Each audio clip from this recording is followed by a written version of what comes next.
Stan Jabalisco here, proprietor and operator of amateur radio station W1 GV, Whiskey 1 Good Vibrations.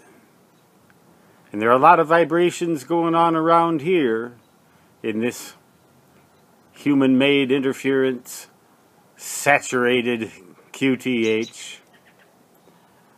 But I just was reminiscing a little bit about the first radio I ever had, or the first rig I ever had, back in the fallout shelter of our house in Rochester, Minnesota, circa 1966. 50 years ago today, I got my first issue of QST, and 2 months before that I got my first novice class license, good for only 1 year, and then you either had to upgrade to general or give the hobby up.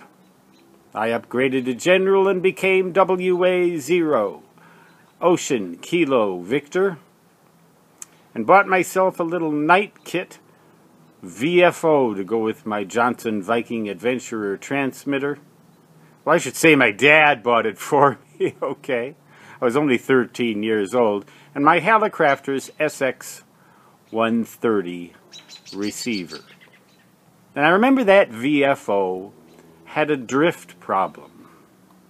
And it never occurred to me back in my naive days as a lowly, non-techie ham just getting started in the excitement of, well, getting started in the excitement of actually having a VFO instead of being crystal-controlled rock-bound.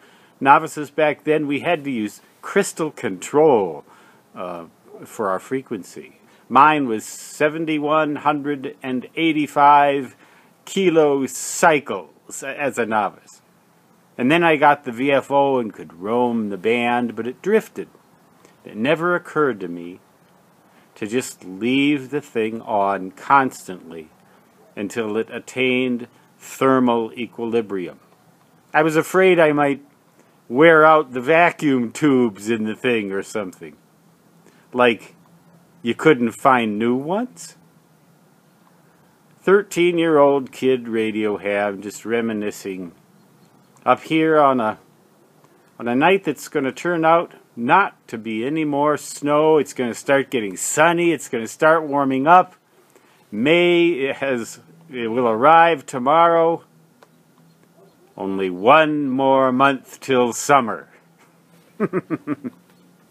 Stan Jabalisco signing off. That night kit VFO is still on in somebody's shack, I'll bet.